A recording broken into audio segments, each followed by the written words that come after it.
और went of factor का मतलब होता है आई, इसको डिनोट करते हैं आई से।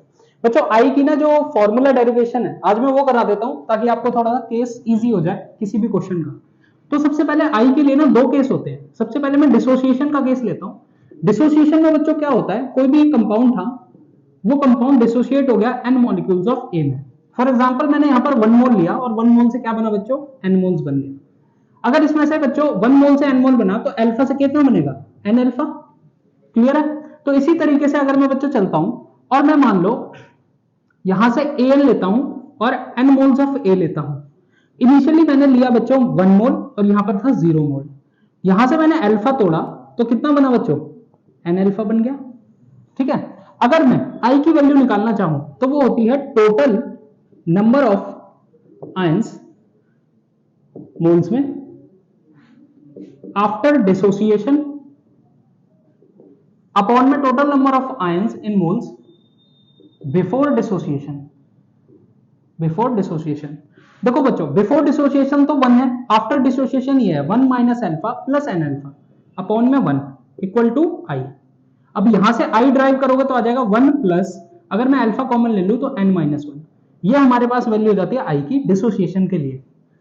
ये हमने ड्राइव कर लिया फॉर्मूला फॉर डिसोसिएशन। हमेशा ध्यान रखना अगर 100% डिसोसिएशन है तो आई की वैल्यू n के इक्वल होती है, और अगर मैं कहूं कि आई की वैल्यू डिसोसिएशन के लिए हमेशा ग्रेटर देन क्या होती है, 1 होती है। दूसरी जो इंपॉर्टेंट बात है वो ये है, जब भी आप n लेते हो तो n हमेशा किसका लेते हो, रिएक्टेंट का लेते हो, वो सॉरी प्रोडक्ट का लेते हो। किसके केस में, डिसोसिएशन के केस में। फॉर एग्जांपल अगर मैं CaCl2 लूं और ये ब्रेक डाउन हो जाए 100%, तो ये कुछ ऐसे ब्रेक डाउन होगा। तो यहाँ n की वैल्यू होगी बच्चों 1 mole and 2 mole, 1 plus 2 equal to 3, right.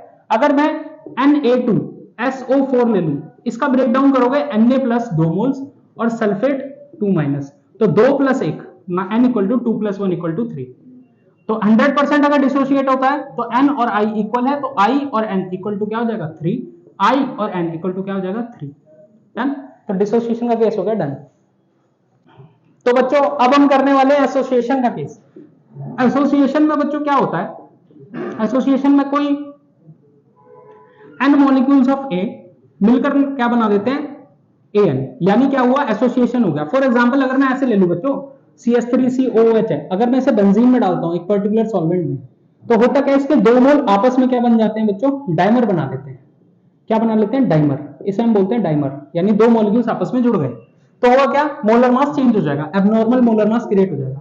होता क्या बच्चों, देखो आप यहां से ध्यान से देखना, n मोल्स जो है वो बना रहे हैं 1 मोल, n मोल जो है वो बना रहे हैं 1 मोल।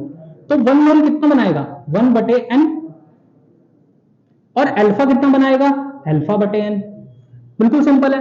तो बच्चों देखो अगर मैं इनिशियल लूं, इनिशियल का मतलब बिफोर एसोसिएशन, वो कितना हो जाएगा बच्चों, 1 मोल लिया यहां 0, और अगर मैं आफ्टर एसोसिएशन लूं तो देखो 1 में से अल्फा टूटा तो कितना बनेगा, अल्फा बटे n बनेगा।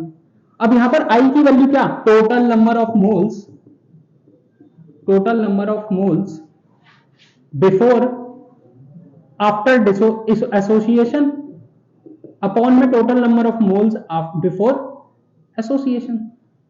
उस केस में अगर देखो टोटल नंबर ऑफ मोल्स है आफ्टर एसोसिएशन, तो वो तो ये है 1 plus alpha plus 1 minus alpha plus alpha बटे n अपॉन में ये कितना है, 1 है। देखो यहां से अगर मैं फॉर्मूला ड्राइव करूंगा तो 1 प्लस अल्फा कॉमन ले लो, 1 अपॉन n माइनस 1, ये हमारे पास फॉर्मूला आ जाएगा i के लिए। अब यहां पर जो n की वैल्यू है ना बच्चों, वो बड़े ध्यान से लेनी है। देखो n की वैल्यू ना हमेशा ये नहीं लेनी, n की वैल्यू इसमें रिएक्टेंट साइड लेनी है, मतलब कितने मॉलिक्यूल्स ने डाइमर ट्राइमर बनाया। देखो 2 मॉलिक्यूल्स से तो डाइमर बन रहा है, 3 मॉलिक्यूल ट्राइमर बन रहा है, तो n क्या लेना है बच्चों, रिएक्टेंट साइड से लेना, तो n लेना है रिएक्टेंट साइड से। तो ये बात हमेशा ध्यान रखनी है, एसोसिएशन में रिएक्टेंट साइड एंड डिसोसिएशन में हमने अभी पढ़ा था कि कौन सी साइड, प्रोडक्ट साइड। ये सबसे मेन चीज है। तो देखो आई कैलकुलेशन आ गई, हमें कैलकुलेशन फॉर आई आ चुकी है। अब हम कुछ क्वेश्चंस करेंगे और क्वेश्चंस से आपको आई की वैल्यू निकालनी आ जाएगी, ठीक है।